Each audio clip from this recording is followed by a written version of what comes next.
So hello Prime Studio and welcome to our weekly quickfire coaching really. So not going to keep you long here today, but I wanted to talk a little bit about what we're doing in August. And August we are going to be looking at movement snacks or exercise snacks. So I think I initially said exercise snacks, but I like the word movement much better than exercise.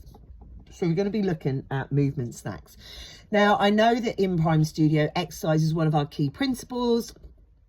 And the majority of us in this group are moving really, really well, you know, on a daily basis. But I wanted to kind of put to you the benefits of moving more and not saving up all of our exercise to do in one lump sum and then sitting, being quite sedentary for the rest of the day.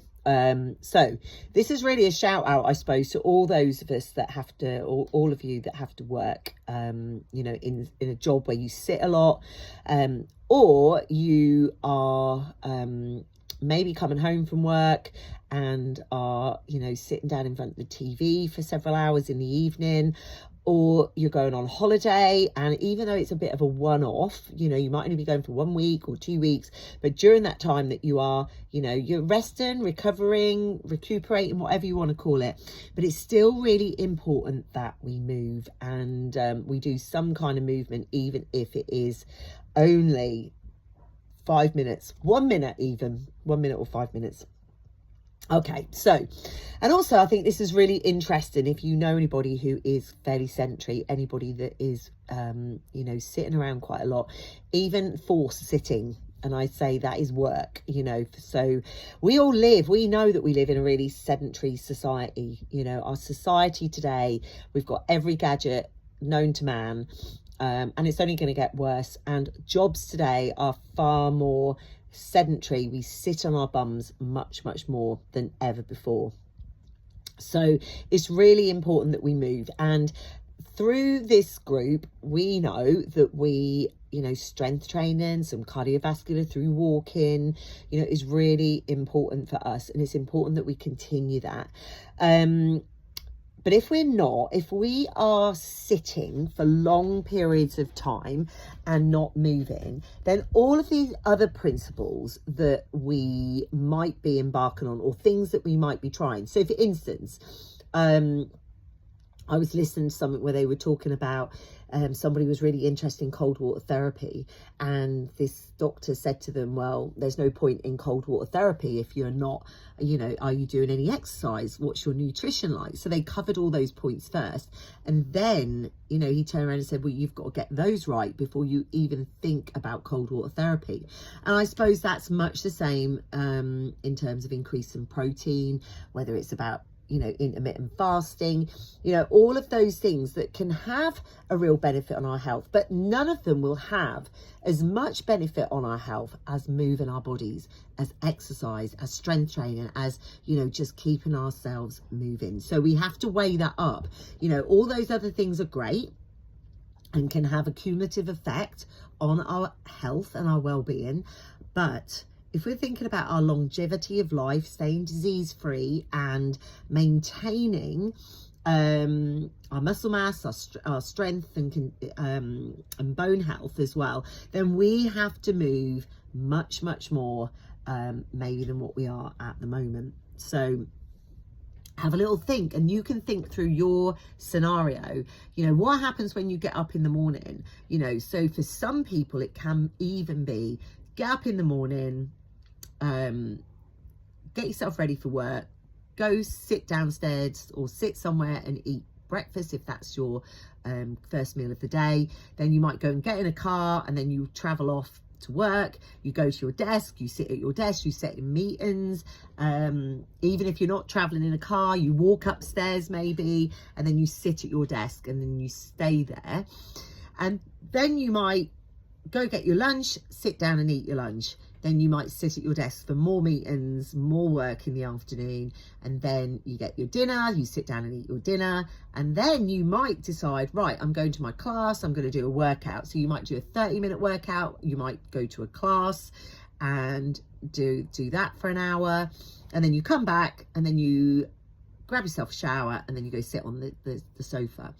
So all of that sitting, no way can 30 minutes of exercise or an hour's class counteract the damage that's being done by sitting all that time during the day. Okay, we are, as human beings, we're designed to move. We are full of moving parts, our body. So think about that. Think about it's like a car. All those things that are needed in an engine to get it to move. We are exactly the same. We are a culmination of loads and loads of moving parts that gets our body moving. And we need to move. You know, our ancestors did nothing but move all day, every day. They had to walk from A to B.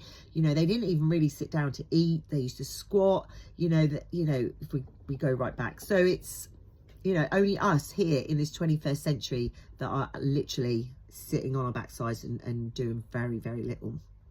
So research is now telling us that sitting for 4 hours or more at a time, and then every additional hour after that, we increase by 15% our risk of all-cause mortality. All-cause mortality, that's all things that could end our life. So when we get over that 4 hours, and we shouldn't even let ourselves get to that, then we are risking our life, basically, without a shadow of a doubt. So what we need to do is we need to really have that in our head, so that, I was talking to someone about this the other day, and they were like, well, on a Monday, Tuesday, a Thursday, and then on a Friday they have their so those 3 days they go to the gym after work for an hour, then they have their granddaughter on a Friday, so they're running around after her. And she said, I thought I was doing enough. But then we, when we talked about it, and we talked about how long she sat at a desk for, she was like, it's quite scary, really quite scary. And the fact is, sometimes she just thinks, oh, I'll just sit here a bit longer, I'll just sit here a bit longer, just so that she can get the job done. So okay, so don't get me wrong, that 30-minute exercise, that 1 hour at the gym, please don't stop. There's no point. We need to keep that going, but it doesn't negate a sedentary lifestyle. And that's what we've got to think about. And that's where movement snacks come in. So this is where we need to think, well, what can we do?